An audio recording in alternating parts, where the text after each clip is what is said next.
Welcome to the WFDF 2018 World Ultimate Club Championships here in the Lebanon Sports Complex, just outside Cincinnati, Ohio. We are now in the business end of this men's division. Power pools are underway. Two undefeated teams here. Doublewide out of Austin, USA versus General Strike out of Winnipeg, Canada. A North American showdown on our hands. Liam Grant accompanied by Emmy Fitzgerald. Emmy, delighted to have you here. Are you excited about this game? Very excited for this match.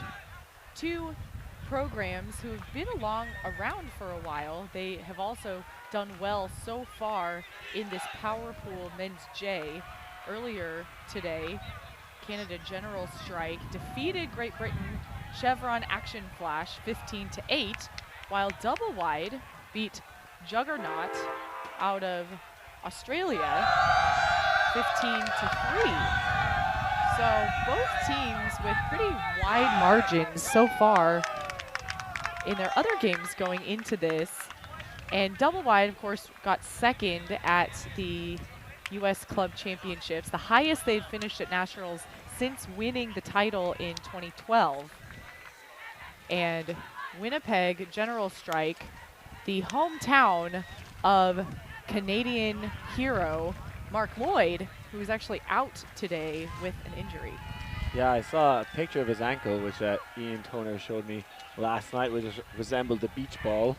Not something you want to see from their talisman, but Doublewide missing a few players as well. I see Dalton Smith is not here yet. I believe he's still studying.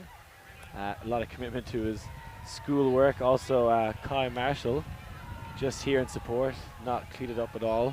Kai Marshall out with a hamstring injury that he's been nursing. And then Dalton Smith in physical therapy school in Austin, Texas. So potentially learning how to treat people who are recovering from injury. And some adjustments that have been made. Jay Frood has moved over from the O-line to the D-line to kind of help generate some turns. But he is not on this D-line that's out here so far. Yeah, I'm going to take a trip down memory lane now. I mean, if you go all the way back to 2010 in Prague, World Ultimate Club Championships, I don't think many of the double players playing now were back there, but they actually got knocked. Yeah, some were. I think a handful, maybe Loscorn comes to mind, would have been playing back then. But yeah, they got knocked out. Didn't even make quarters by Vikstrafors, a Swedish team in a very heated game. So they're looking to mix this up. They know that they should respect every team here, and they don't want to be one of the U.S. teams that isn't finishing in a medal position, because that's exactly where they've been seeded. So they'll want a whole seed, if not get the gold. Doublewide also had a disappointing performance in 2014 in Lego. And then in 2016, they decided to combine forces after the 2016 season with another team out of Texas called HIP.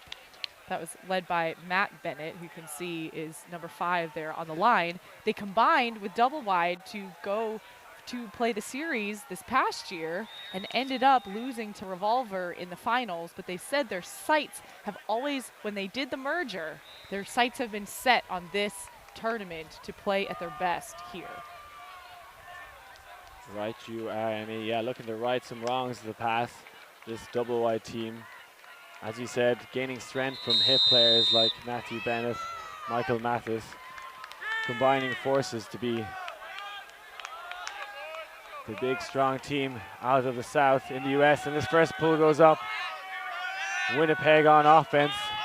This pull is inbounds. And it goes to Jesse Greenberg, who can do a lot of handling for this Winnipeg offense. They come out of 3-4, hitting Gil Binnen. Back now to Barra. Slow and steady so far, working those unders. Greenberg back in this, Ganawi launches it. It looks like it could drift out the back, and it does just that, and thankfully not running into our camera crew. Looked like a good throw, but just a bit too much zip on it, Emmy. And Dan Emmons was there.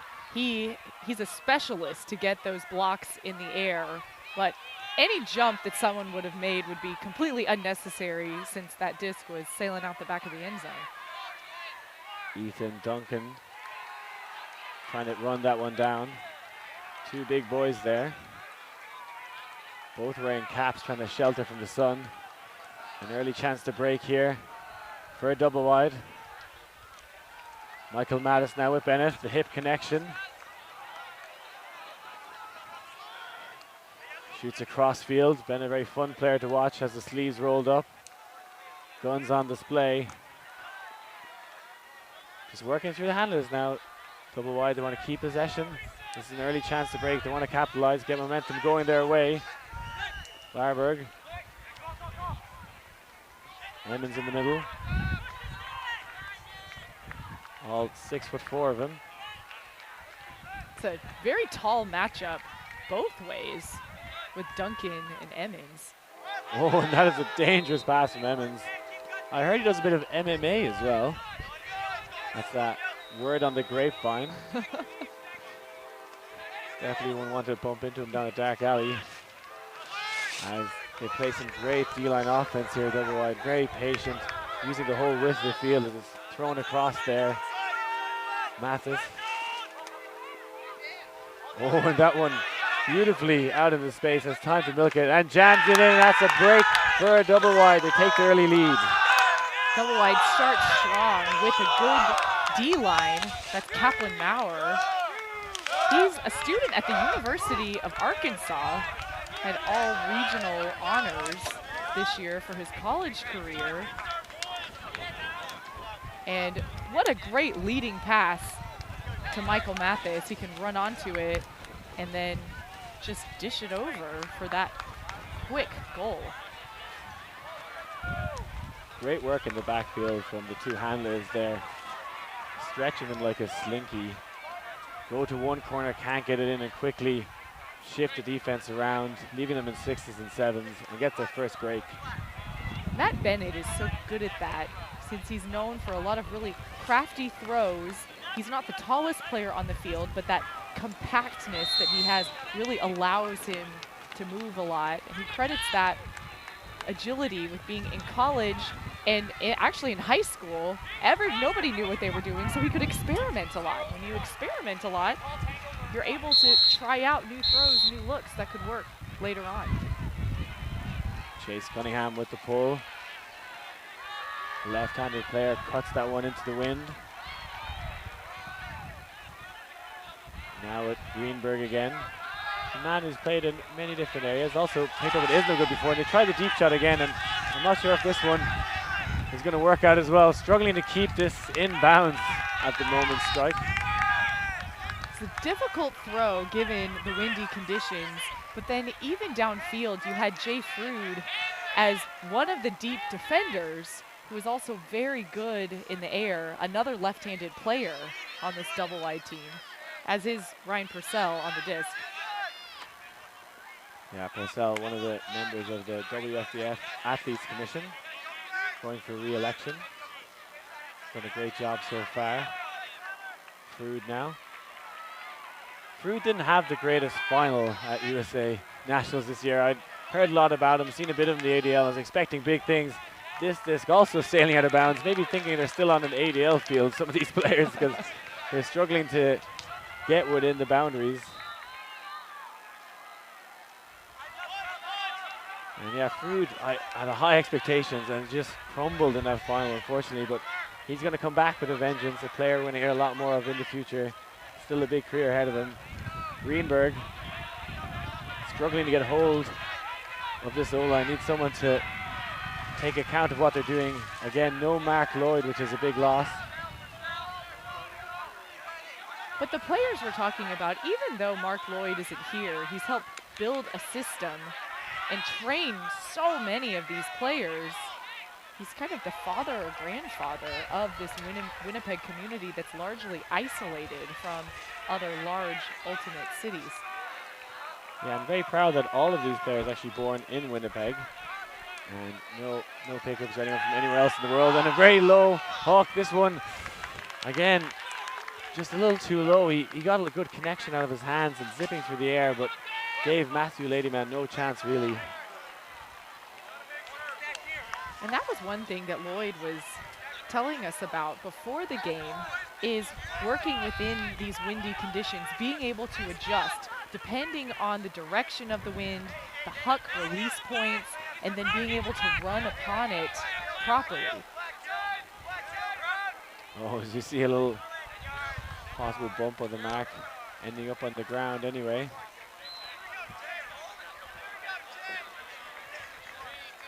As Ryan Purcell gets the low release flick into the wind, helps create flow. Now back to Purcell. Has his face paint on, or actually I think it's stickers he has on his face. Reusing his war paint. Oh, and that was a bit of a classic Canadian tackle coming through the back there. Don't think that type of contact is in with diff rules, but that's Connor Ugetta on the disc. Yeah, that is Josh Magnuson bringing some energy to this O-line defense, but I think that was a little too much contact there.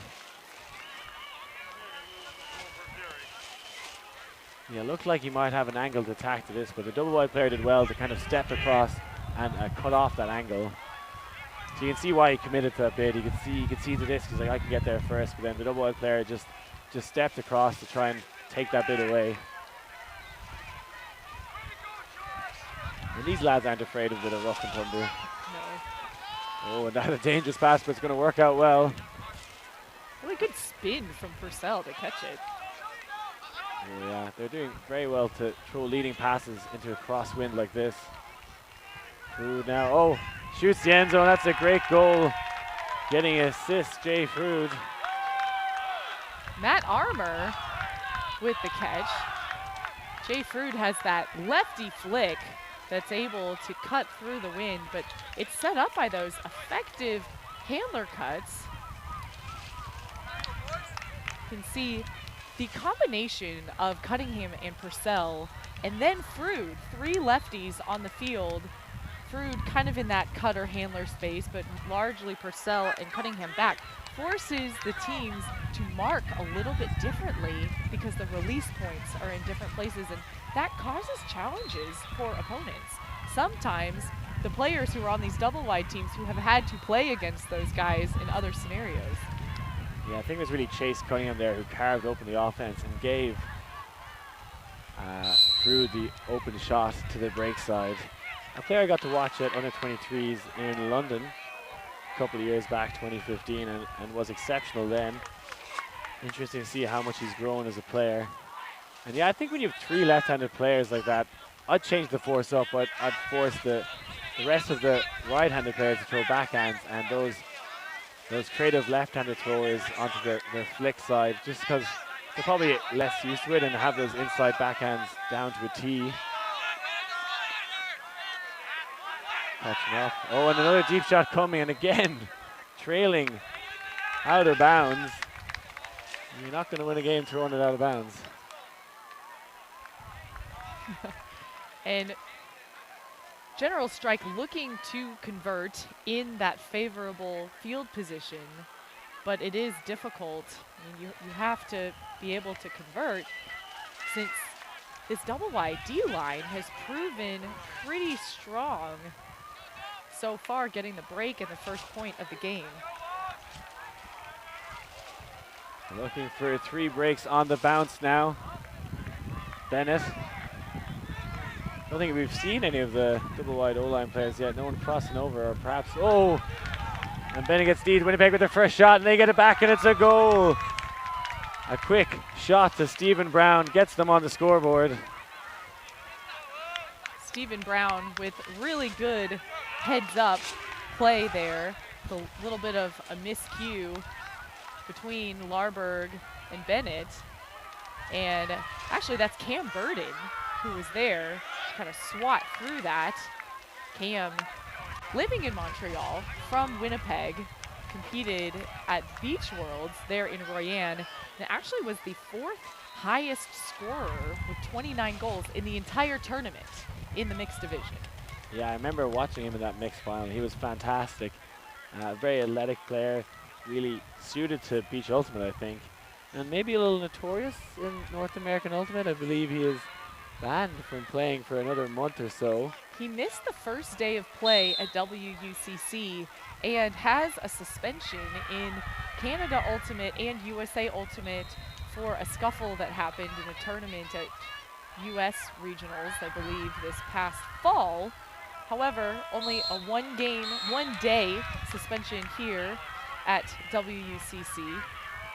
Yeah, a player I chat with in Royana France. I really like him. Seems like a very genuine guy, so I'm happy to see him on the field here. I'm going to start a team called Band of Brothers one day, where we're going to have the rest of us bold boys on one team and try and work on our spirit. But I'm just messing. He's a great guy. And now we see Jeff Loscorn, an anchor of this O-line for Doublewide, supposedly retiring after this Worlds, but I'll wait to see it to believe it. It's been the case for a few years now. This line is a great combination of vets and young players.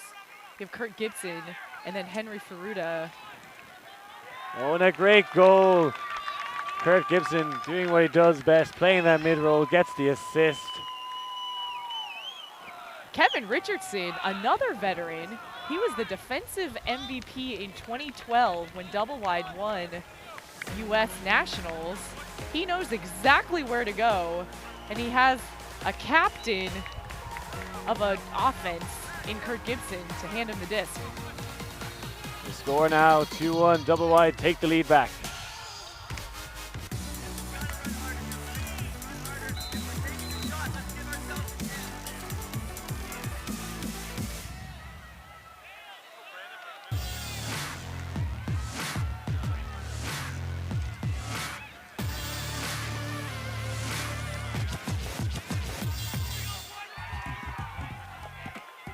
Catch it early.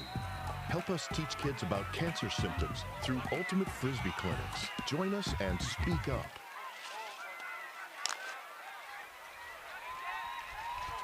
Welcome back here to the North American Showdown.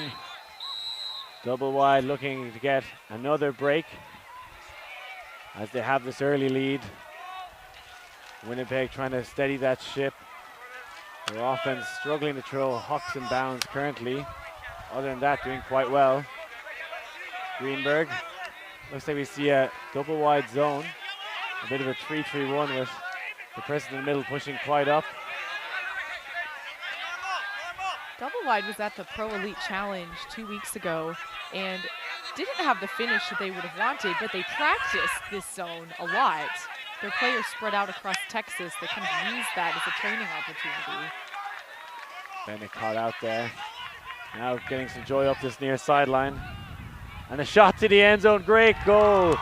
Cutting through that zone like a hot knife through butter.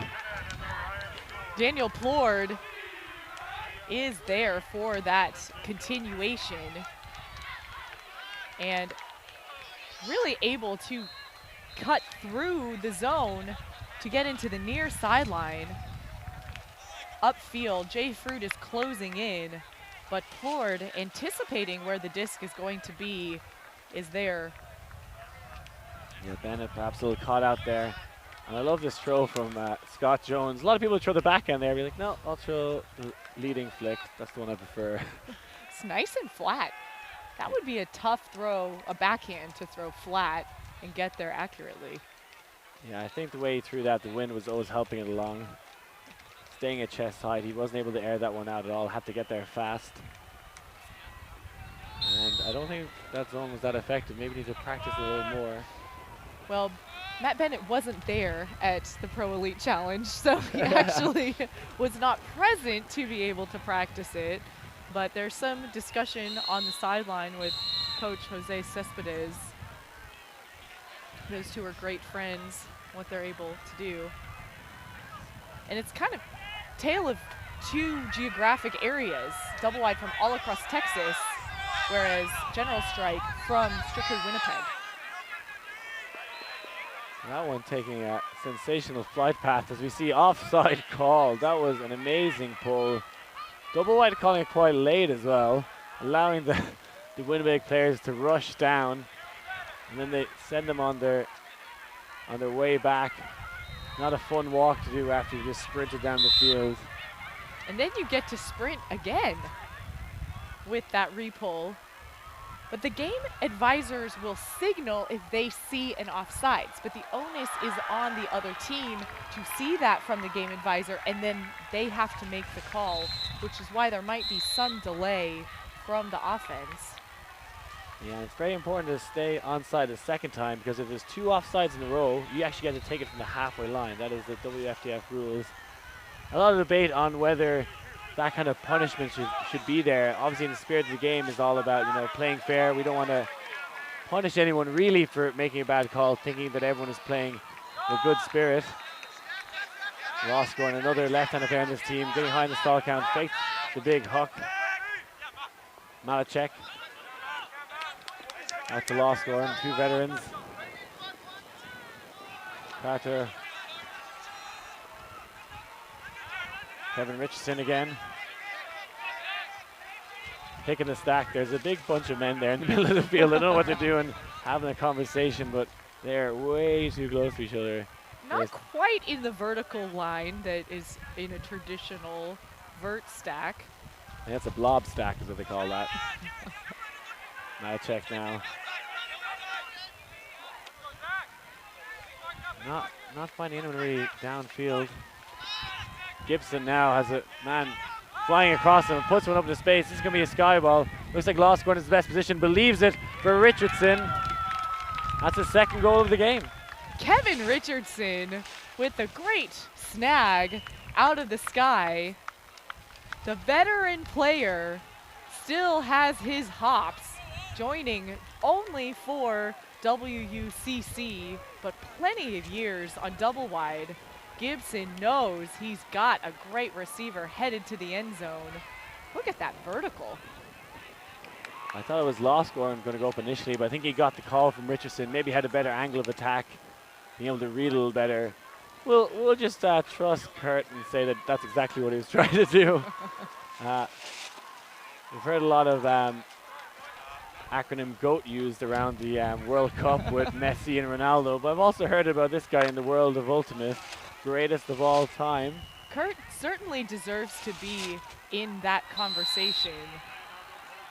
Can put up those throws, and he was a cutter in this point, trying to get open underneath.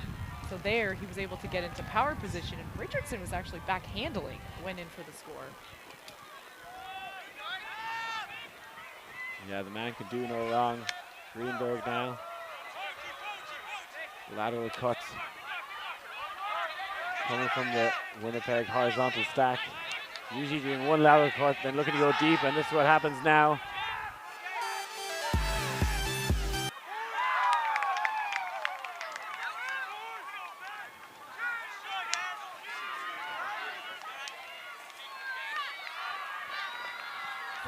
A 6'3" receiver, so really using that height. Jay Frood was closing in, but once again, couldn't quite get there on time, but really great timing from the huck, and then the catch from Matthew Ladyman. Yeah, that one coming quite late in the stall. You'd think it wasn't coming, and then throws it quite late. And Ladyman does very well here to keep position. You know, it doesn't allow the double-wide defender to get around him.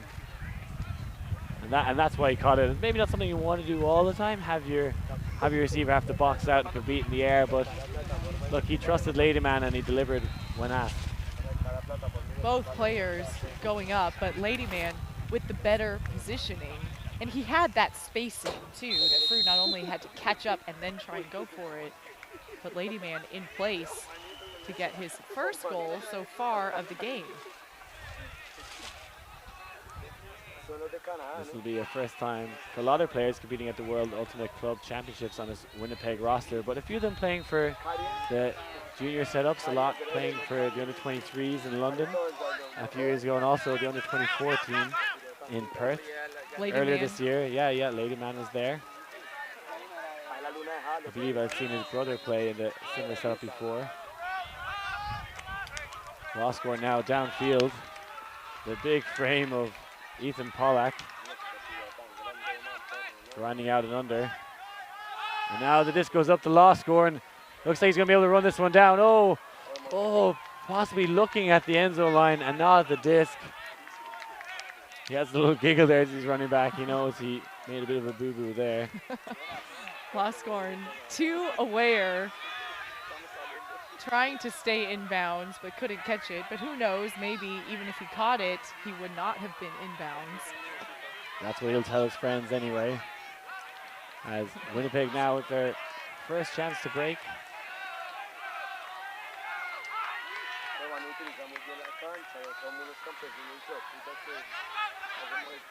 Again, wanting to set up that deep shot, but instead grinding out the unders is Cam Burden. The man is a lean, mean cutting machine. Not sure a call happened there, but I don't think it affected Burden. He got some yards there on Gibson. And instead, Orloff flashes across to stop that one. Good continuation cutting, and now the deep shot goes up. This one's going to be competed with as well, trying to box out. Oh, and a great defensive grab over the head. Chris LaRock. Chris LaRock coming from Tallahassee, Florida, playing with Doublewide this past year.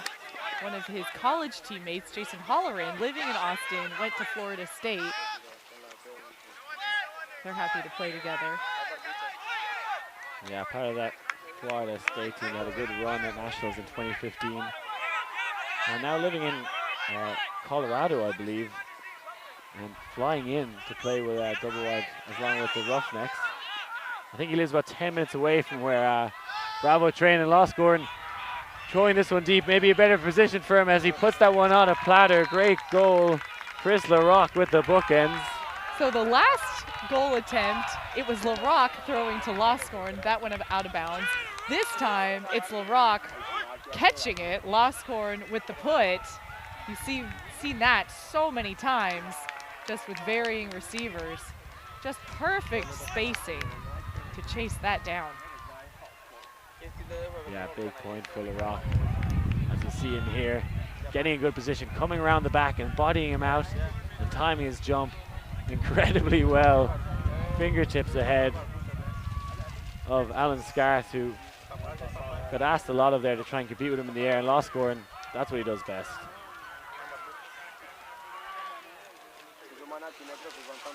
I know he has a lot of family commitments now, Loscorn, so we'll see if he actually does stop playing Ultimate this year, or at least stop playing with Doublewide.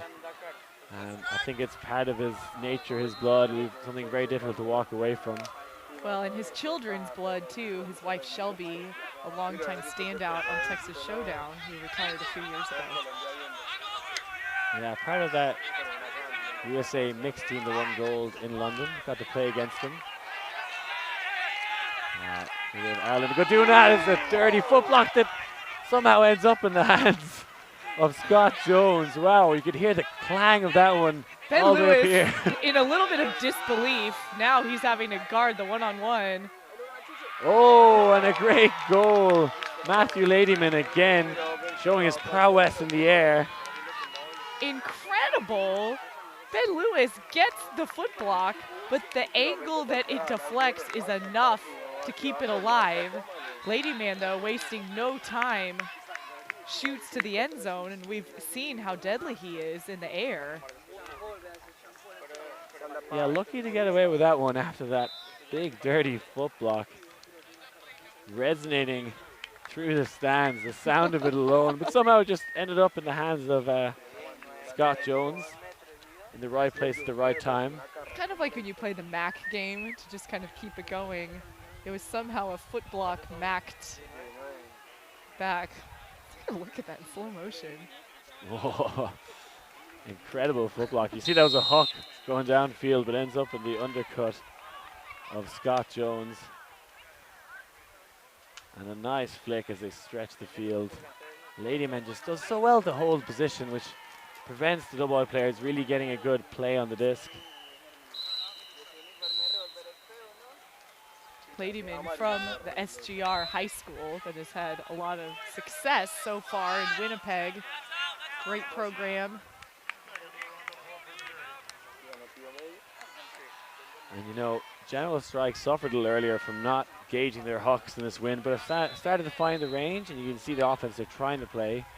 But with a great team like Doublewide, is that going to cost them those few early turnovers in this game? If I remember, they did start on offense, so Doublewide going to get this back after half. Lost scoring to Malachek. A lot of sagging in the lanes from the handler marks, as this is a zone here. Just kind of switching downfield, and the hook goes up, being chased down by the black-dyed man. Oh, does a gratuitous layout. Had to do so. That was actually Carter Hollow, I believe. Carter Hollow from Texas A&M, one of the guys who came over in the hip double-wide merger. He put on the jets, thought maybe he could lay out and get it, but not quite. Great form in his dive there. Unfortunately not coming up with a disc. He was moving pretty fast. Yeah, he was going for it. Koshinov. Goldberg. Struggling to get out of their own end zone. Will do so just now. Wants to throw the deep shot, but big arms in the force prevent him from doing so. Gibson getting stuck in the mix. Goldberg again. Wilson. Gathered up by Kovacs. Slowly gaining some yards, building momentum. A lot of pressure from this O-line defense from Austin. Wilson. Let's stop for a little chat now. That was a lot of running. General Strike getting very, very close to the far sideline, but even with those resets are managing to keep it inbounds. And fair play to Strike so far. A lot of pressure from Doublewide, but they're keeping it alive. This one being sent to Skyball. You can see Doublewide have the height mismatch, and there it is, Kurt Gibson coming around with the big one. Now checking a lot of space, no force. Lost scoring as well. Oh, and that one works out for them.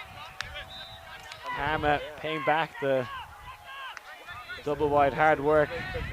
Pollock now cutting in the end zone, but not sent to him. The rock to Gibson. The inside break is on, and he throws the around, and a great goal. Richardson unstoppable in the end zone. Second goal for Kevin Richardson. And when the huck went up on the other side of the field, there were so many Golden General Strike players that went for it that it left that opportunity for Doublewide to move down. Another great goal for Doublewide. The score is now 6-4. They take the lead.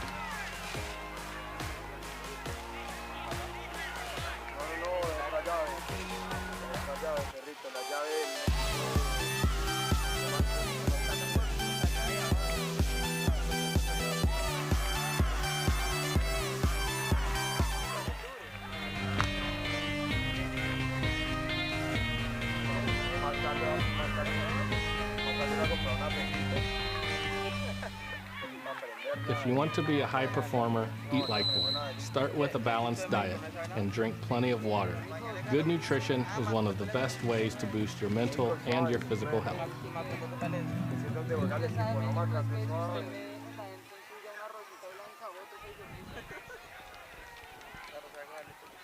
And we are back in. General Strike on offense. This one not offside. Jesse Greenberg playing axes. Barra sends the deep shot to Plourde. Oh, and he had acres of space. Just need to be put out in front of him, but tails off into the wind. Plourde with the goal earlier being able to get that separation, and he had that from Brendan Adams, but just not quite the right amount of float on the throw for it to get there. Otherwise, it would be goal, General Strike. Yeah, Barra will be upset with that because they have a pretty clear offense. Like lateral cuts at the start from the mids, you then huck it to the likes of Ladyman and Plourde, but they haven't just thrown them that well. difficult in this crosswind to throw the hooks. And that one, oh, very high from Chase Cunningham. He was looking for Matthew Armour, and Matthew Armour got half of a hand on it, but that was at full reach extension. Yeah, big ask for him to climb all the way up there. And then we see this mid cut, and now the deep cut coming. Textbook every time, and oh, he gets the layout. Amazing play. Wichenko getting down and dirty. Wichenko, right as the disc looked like it was going to hit the ground, manages to scoop that right up. Coming into today, he had 7 goals and 1 assist on the weekend. So certainly a target the General Strike has been looking for in the end zone. We can see why. Yeah, represented the Canadian under-24 team in Perth this year. Picked up a bronze medal for his hard work, and yeah, fantastic layout. Had to roll in his shoulder to get the kind of trailing edge grab, but manages to ride through, and he's delighted with himself. I'm sure many people in Winnipeg cheering at the television screens watching that one. Yes, and Lloyd talking about Winnipeg, their closest other ultimate community is actually Minneapolis, which is an 8-hour drive. So the team has to travel pretty far and wide for tournaments. Probably one reason why the Doublewide coaching staff said this is the only team that there was not video footage that they were able to find to scout coming into the tournament. You see how strong the wind is there in the background as that unicorn inflatable spins over. No doubt purchased for the pool party coming up later in the week. We've been discussing who has the greatest kit at this tournament, but there's going to be a lot of talk about the greatest fashion in the pool. Heard Speedos are not in the dress code at I the saw water that as park. well. I can tell you, every Italian man will be coming in Speedos and they won't take no for an answer. Side stack now with Gibson in the main position. Decides not to go for it, looks for Loscorn. Now to check now. Swings it around. Now back in a more traditional vert stack in the middle. Rock gets the continuation. Orloff looks like he's been stuck in the board game Jumanji for quite some time now. Good play from this double wide offense. Gibson going up the line. And eventually they bang it in, and bang is a great word to describe what happened there. Getting some contact, but a goal nonetheless. That was Henry Ferruda charging into the end zone with 2 defenders on him.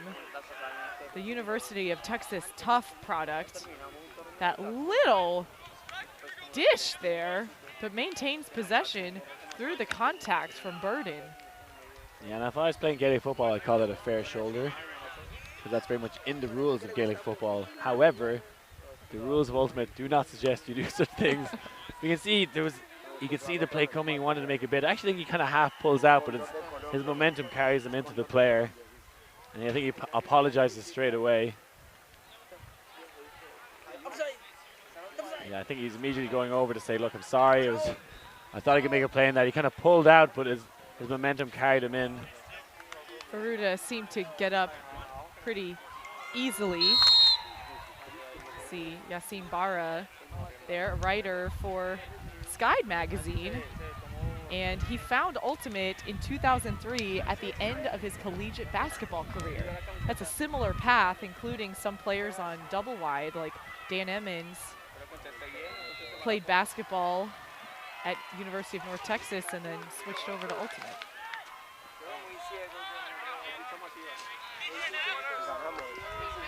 Greenberg. It looks like that's Owen's going to have another go. Winnipeg just swinging for now. David Ladyman.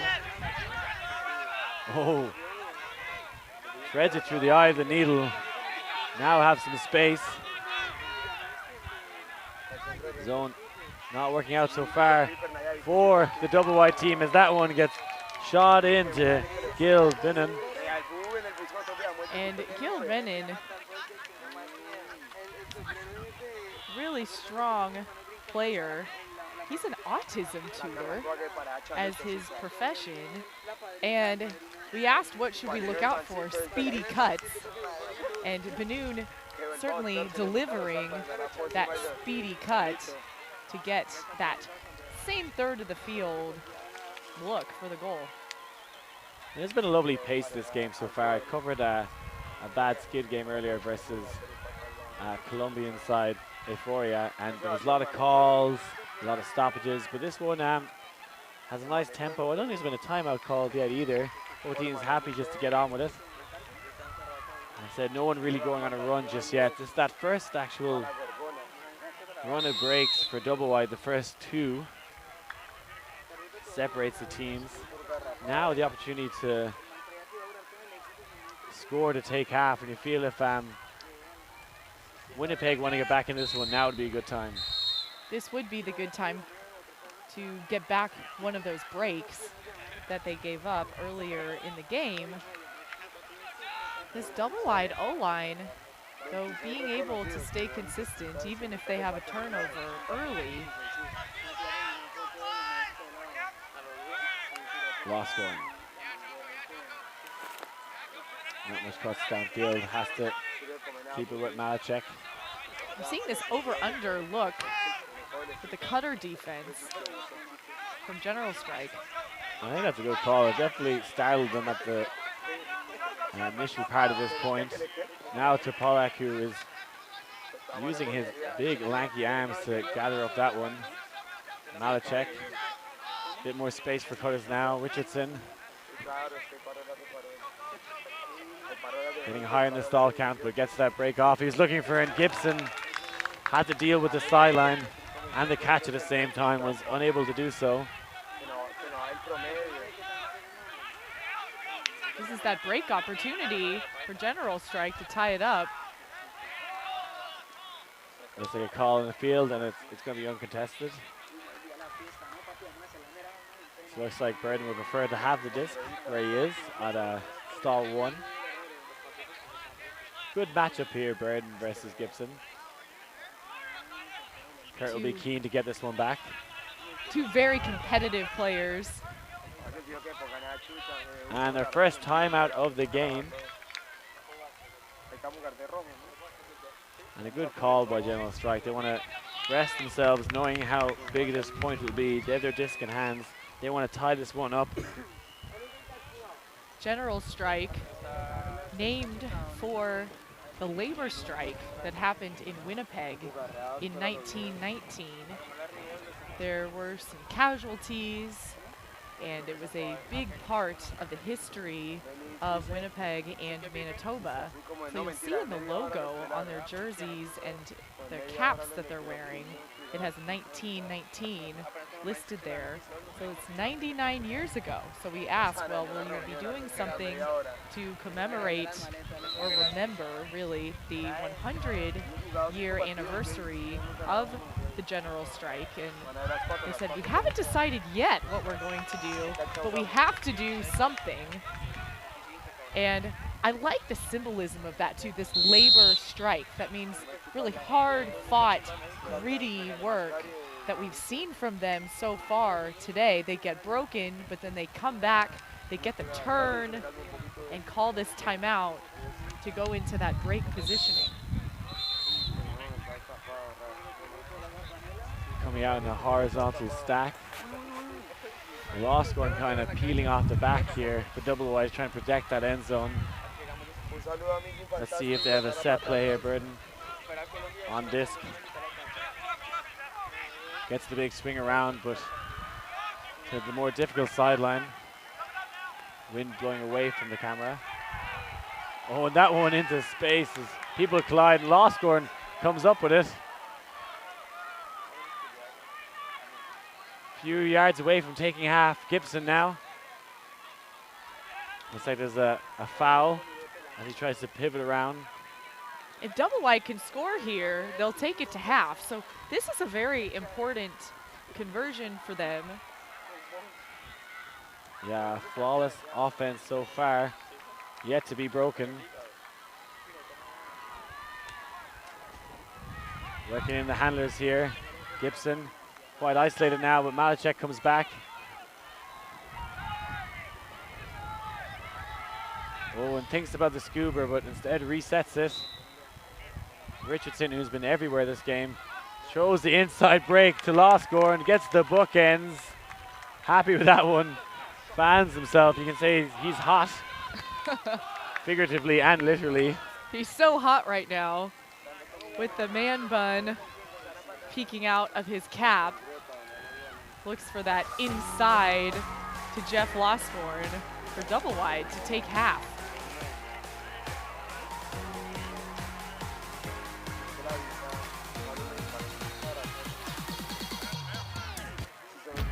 There is a place where we are us at our best. A place where everyone is welcome, regardless of age, shape, skin color, or anything else that tries to box people in. A place where we defy the odds and even defy gravity. A place that knows grit, knows grace, knows bright lights, and knows empty bleachers. A place where we remember to laugh. Where we learn to trust, and eventually even learn to fly. A place where character, community, and competition are all as balanced as a disc in flight. That place isn't in a stadium or on a field. That place is in the spirit of our players. Because we don't just play Ultimate, we live Ultimate.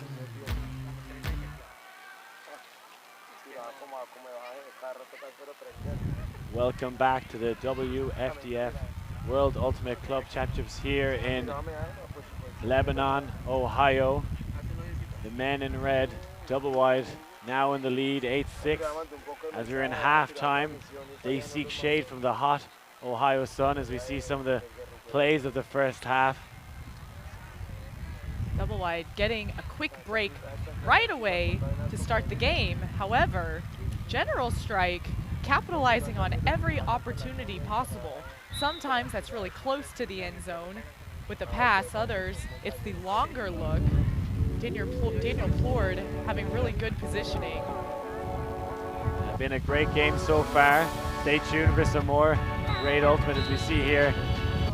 Gibson and Losgore being two anchors in this Doublewide offense. They've been flawless so far. Just the two breaks in the start of this game separating the sides.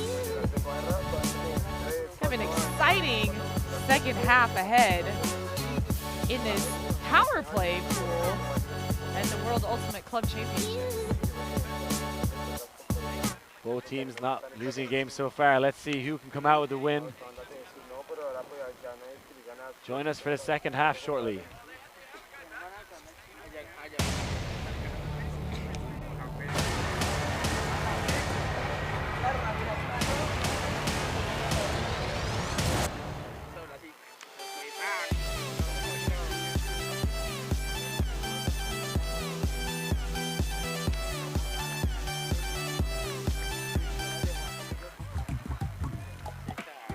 Catch it early.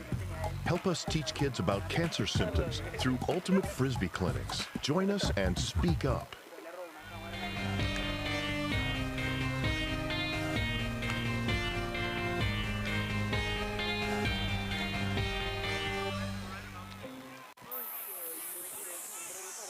My name is Nob Rao. I'm president of the World Flying Disc Federation, or WFDF. With me is Brian Giesel, who's the vice president and ultimate chair.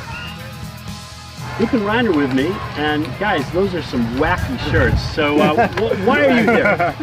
Now we are here because we are so thrilled that the WFDF on last Saturday informed us that we are the organizers of the 2020 World Championship. We are really happy to get the World to Leeuwarden in the north of the Netherlands. The event will be in the heart of the city. There will be 3 venues. Ultimate players can enjoy the city can enjoy the Ultimate. We will be sure that it will be a great event.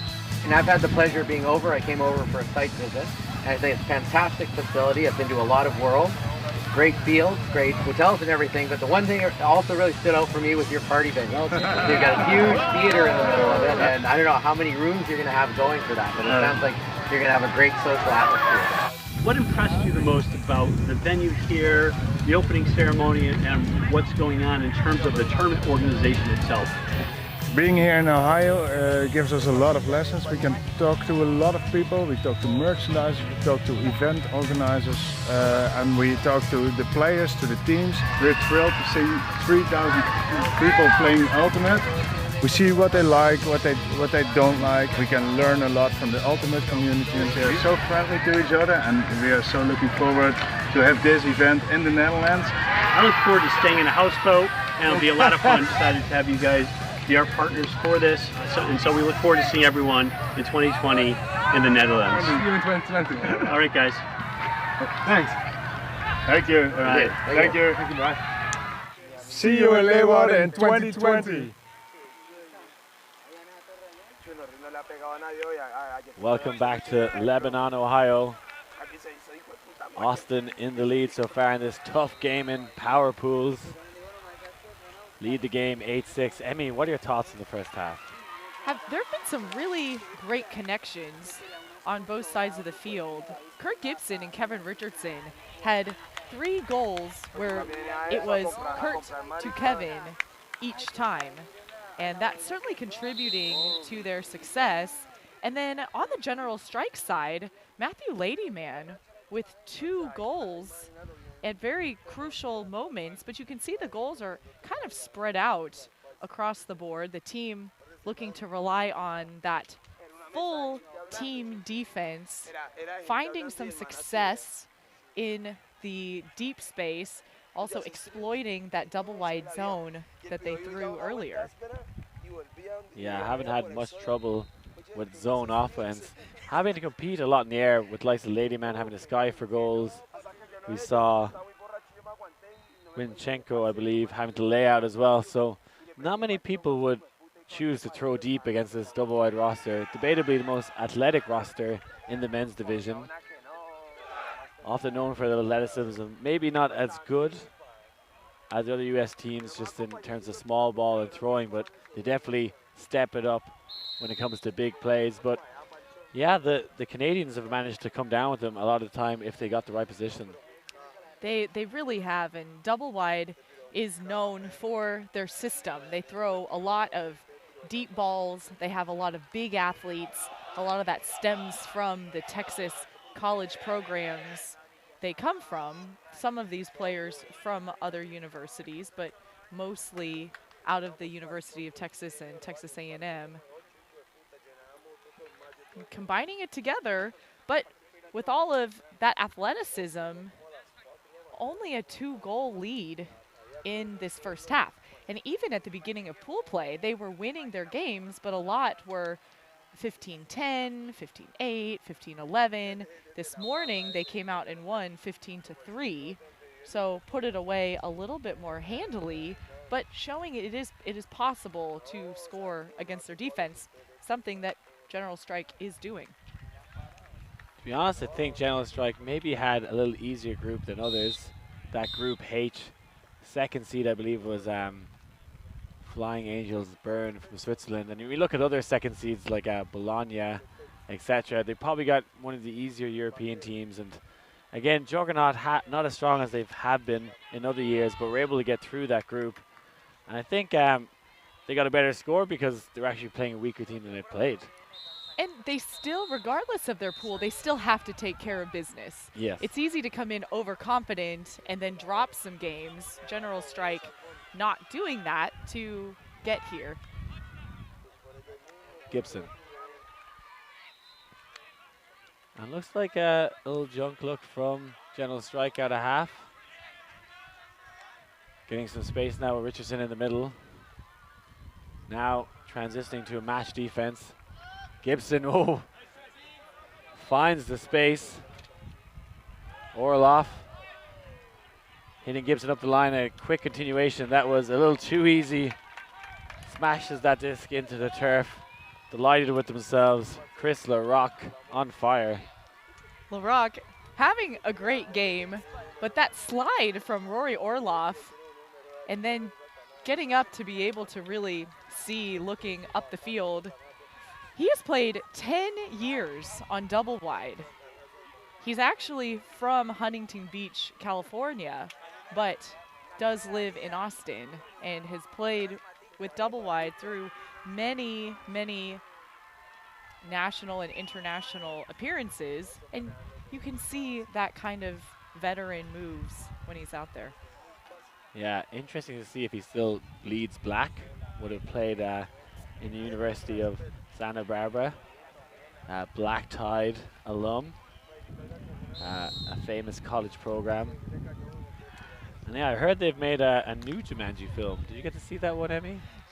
You know, I have not. I loved the original. I've heard the original Jumanji does not hold up when you watch it again, so I was glad to see they made it with better special effects, but I need to catch it.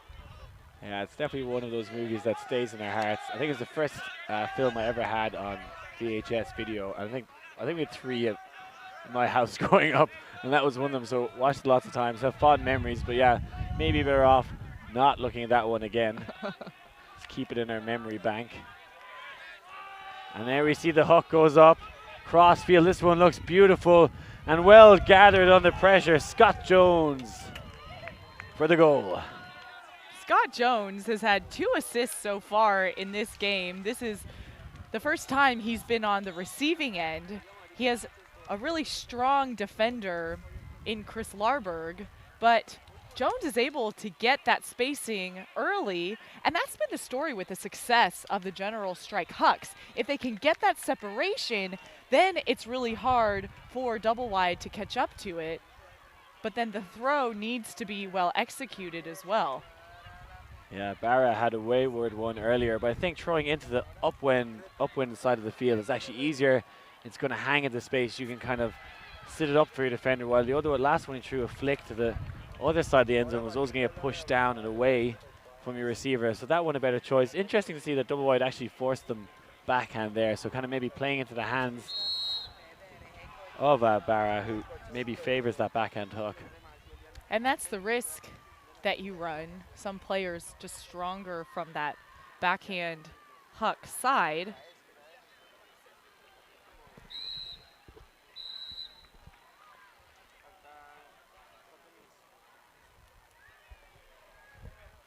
Cam Burden with the pull here. I see Ethan Pollack on the O-line for Doublewide, but he's not a player that seems to go deep very much considering how tall he is. Why is that, Emmy? Is this something that usually happens, or? It is. It's pretty typical. He's really tall, he's really long, and he's usually an inside cutter space. But someone like Kevin Richardson or Chris LaRock, you might see more in those one-on-one skies. Hollow gets the under. Again, Burden and Gibson having a wee chat, getting to know each other a little better. You can tell they have the mutual respect with the discussion, a few calls apiece. I think Burden went to hide there behind another player. Maybe. I think they're... Oh. I think it's going to go back. I think he's suggesting he was picked as he tried to follow Gibson, blocked by his own player on the fourth. Definitely in a little tight space there. I don't think it's going to make too much of a difference. Possibly just getting Gibson fired up. Gone deep now, and Losco doesn't hesitate. Gibson battling this one out, very aggressive. Oh, and looks like there could have been a strip. A lot of argy-bargy as well in that one. a lot of that, for sure.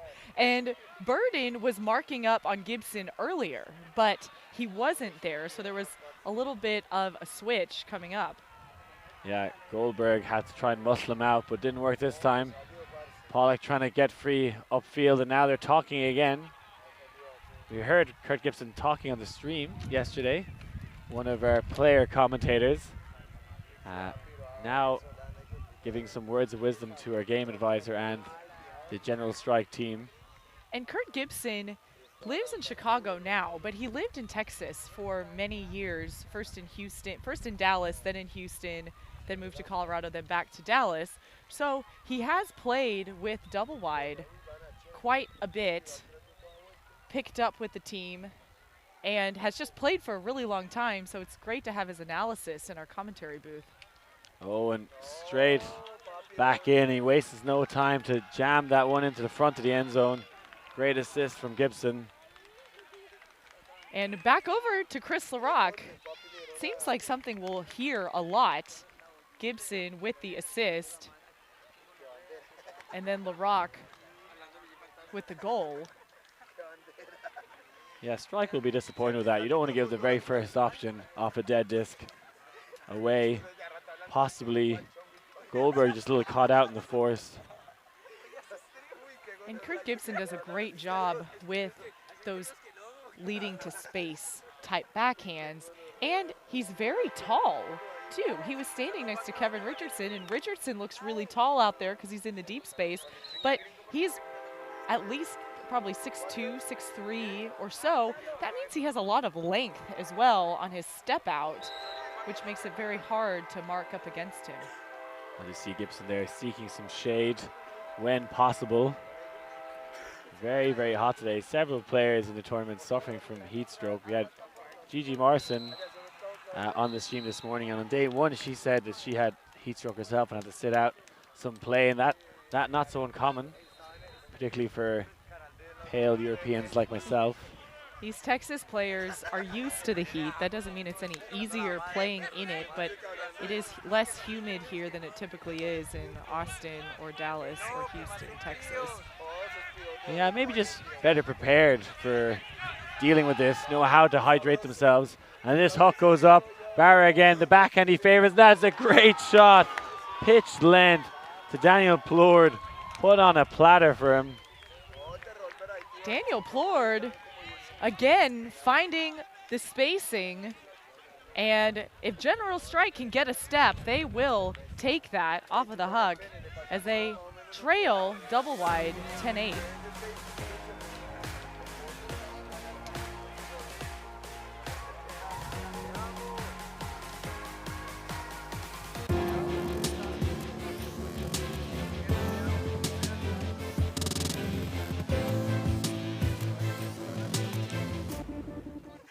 Do you want to avoid overuse injuries? Cross-train. Get your exercise routine out of a routine and mix it up with a variety of activities. Your muscles, tendons, and joints will thank you later.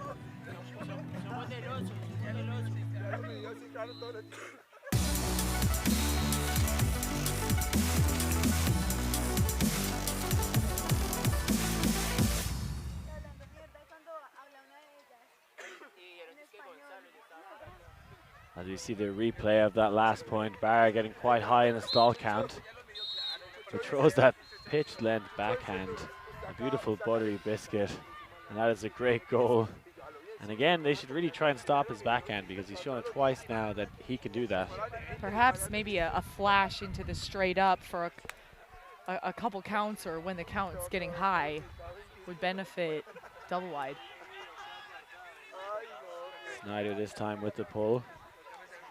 One of two Snyders on the team. That was Caleb.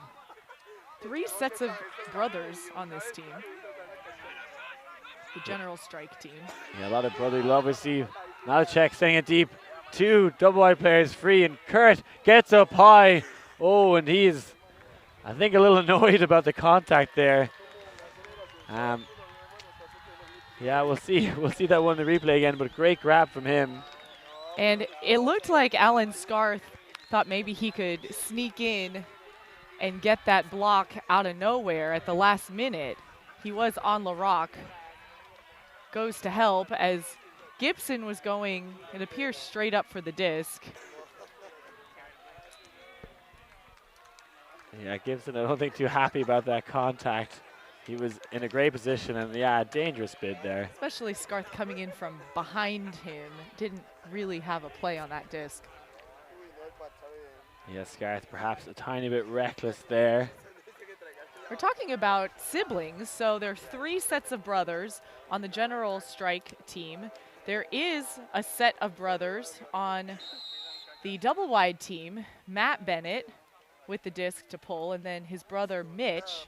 So Matt, Mitch, and then their other brother Chris founded HIP together, and Chris and his wife and newborn baby are actually here on the sidelines watching, as are the parents, the Bennett parents.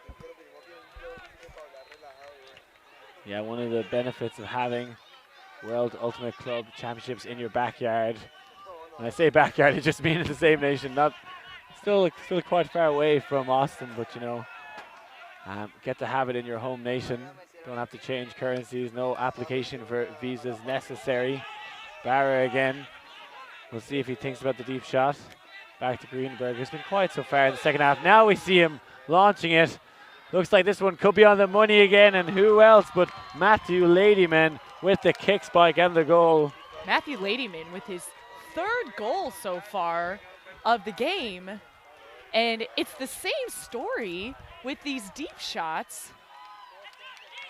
This time from the flick side, but Ladyman's finding that success. He probably has about 3 steps or so and jumps right into the end zone. And if I was maybe the D-line captain of Doublewide here, I'd be a little disappointed. They've been caught out by the same cutters, similar throws for quite a while now, and they haven't done a lot to kind of take away those deep options. This happened, I was watching Doublewide's game against Finland's Otso, and there was one player on Otso who, it was the same play, kept running deep every time. And you could tell there was some frustration from the Doublewide leadership with that happening. And you understand looking for that, taking away the under, but you can't do it to sacrifice then the deep look. You look at the amount of passes that Winnipeg have had on offense, often 5 passes, 3 passes, 5, 7. Like, they don't wait around, they're looking to hook it. And again, it's just, it seems like it's played around the hands a little bit of small ball to set up that deep cut later on. And yeah, they haven't done a lot to adjust to that, Doublewide. Still relying on those early breaks in this game. The score now, Doublewide 11, General Strike 9. Lost going back to Malachek in the middle. Tries a deep shot himself again to Gibson, who, again uses his long reach. The man has been asked a lot of today and come up trumps, and he gets the assist this time. And I'm not sure if that throw was really on. 2 General Strike players all around him. I think Gibson was behind the disc almost there and just reached around the strike player. I'm really excited to see the replay, if we can see a little bit more slowly. I mean, it looked like Chachanov had that block all but locked up, and Gibson just reaches one hand out there. All you need is that one hand to get the disc. Yeah, using his big long spaghetti arms there to didn't have position but had the wingspan to bring that one in. That's very difficult as well. You know, the General Strike player is flashing across him, taking away his vision momentarily, but as you said before, one of the best players in the world. Certainly part of the GOAT consideration. In addition to his play, Kurt is a colon cancer survivor, having part of his colon cancer removed at the age of 22. He underwent chemotherapy and really persevered through that to then compete, you know, within less than 18 months or so. He was back on a competition field. And that just shows the dedication that somebody has to come back and train from what could become a terminal illness. He uses that to kind of help inspire players and other cancer patients. Yeah, similar story with Jeff Loscorn as well, I do believe. So unusual that 2 players on the same team, but both have come out fighting, and it's been a positive influence on their lives and others around them. So 2 great men that you can inspire to look up to. And they both have been part of the Early Recognition is Critical organization, heavily linked with WFDF, because they see from their very own lives how critical it is to recognize if something's off with your body. And a timeout call there by Doublewide. I think they're trying to adjust their defense. They realize now, look, we haven't got a break in a long time. We're going to have to step this one up, maybe adjust something. So Coach Jose imparting some wise words there. as they try to mix this one up and put a bit more pressure on this now firing General Strike offense. Greenberg, we see a split stack now. And 2 deep defenders back. I'm not sure if that was really out of the double wide pressure. David Ladyman taking his eye off the disc there and gives them a short field to get another break on the board. Bennett will savor this one. Oh, and it goes out in the space and looks like it's going to be a great goal. Assist from Kaplan Moore, the man out of Arkansas University. Kaplan Maurer, the young player out of the University of Arkansas, goes to Ben Lewis, one of Matt Bennett's A&M teammates, and Doublewide gets that needed break. They're up 13-9.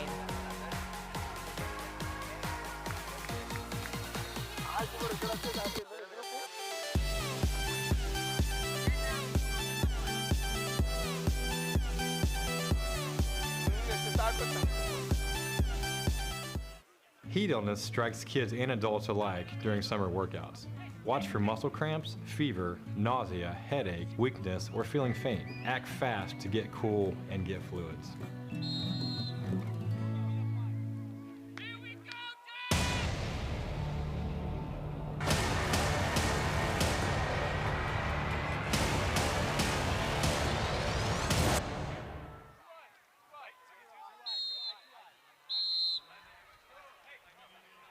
Doublewide back on defense after that quick break off the timeout, extending the lead to 4.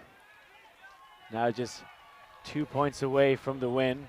It looks like that disc is rolling over to the hamburger stand.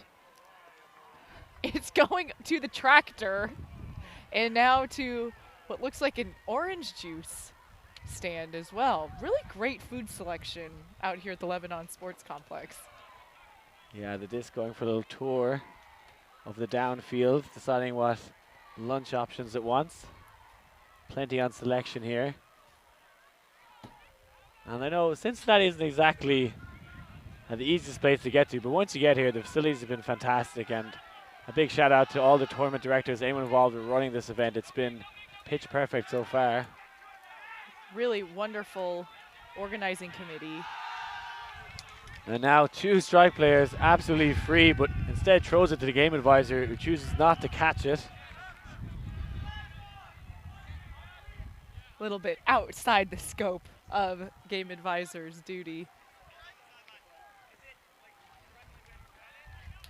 Giving them another chance to break. And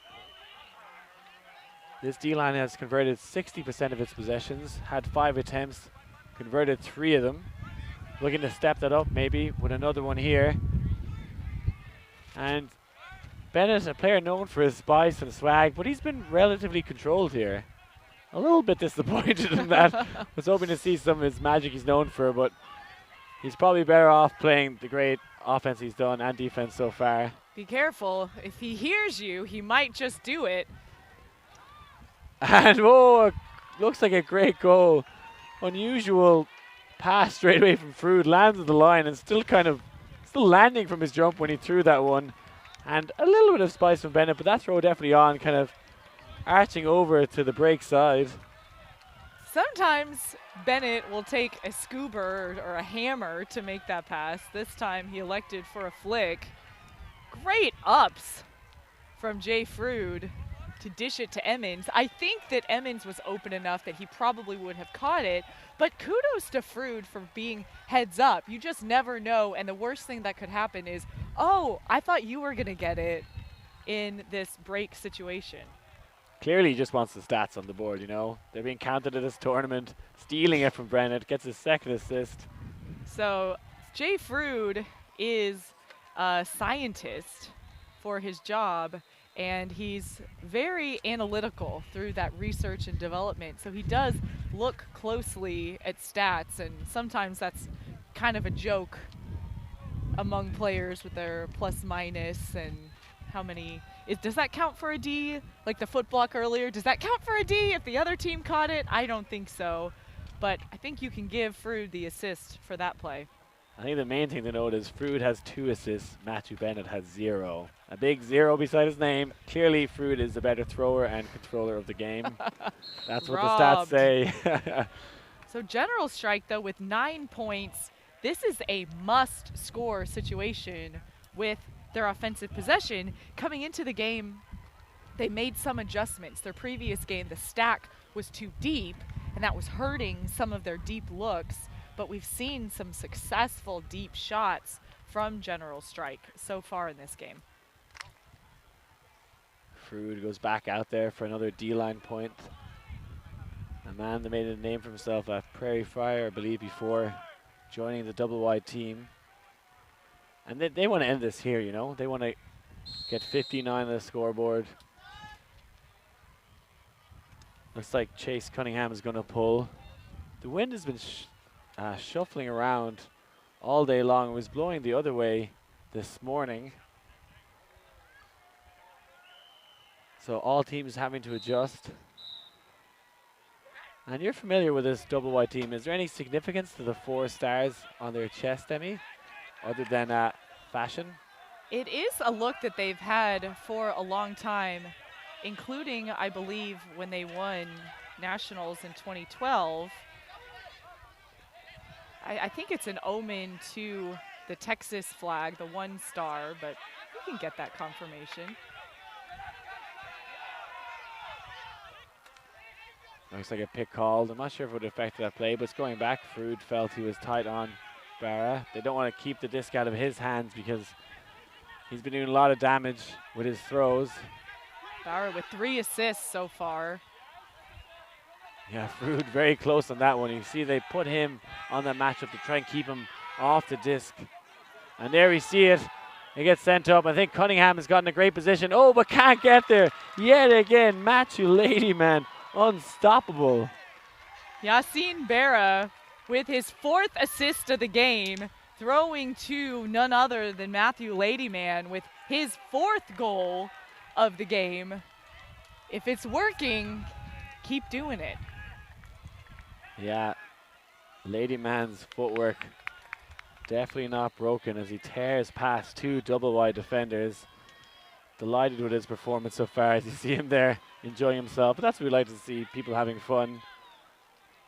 I was chatting to Ian Toner last night about this game, trying to learn a few things about each team, and I was actually falling asleep with my my clipboard in my arms. And Ian turns to me and says, "Are you hoping to learn about this team through the process of osmosis?" With the knowledge somehow passing between the quality in bed sheets, serving as a semi-permeable membrane and knowledge from the clipboard. But I did not learn enough about Matthew Ladyman, a name I will remember in the future.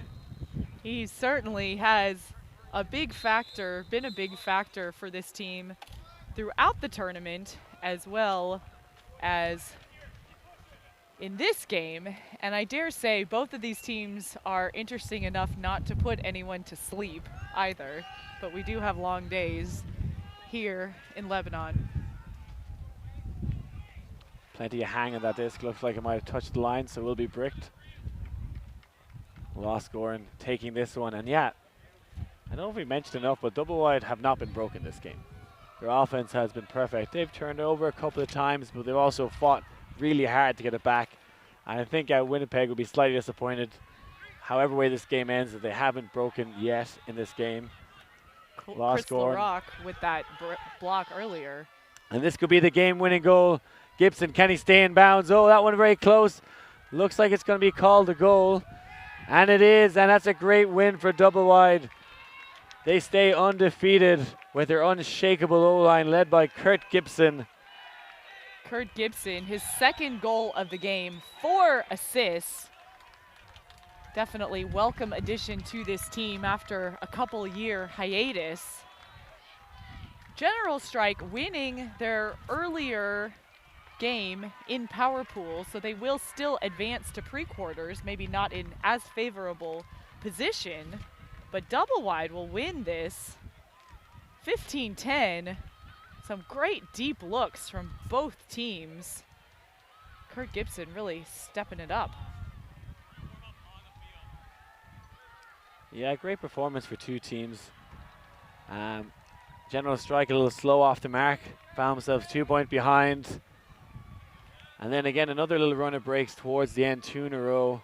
And like, you didn't really feel like there was much between the teams. When you look at the scoreboard, 15-10. So when Doublewide got those opportunities, they grasped them with both arms. Great performances from Kevin Richardson, Gibson, LaRock.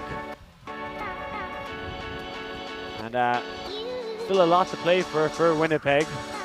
I've been Liam Grant, joined by Emmy Fitzgerald. Thanks very much for watching. We'll be back shortly with more action from another game.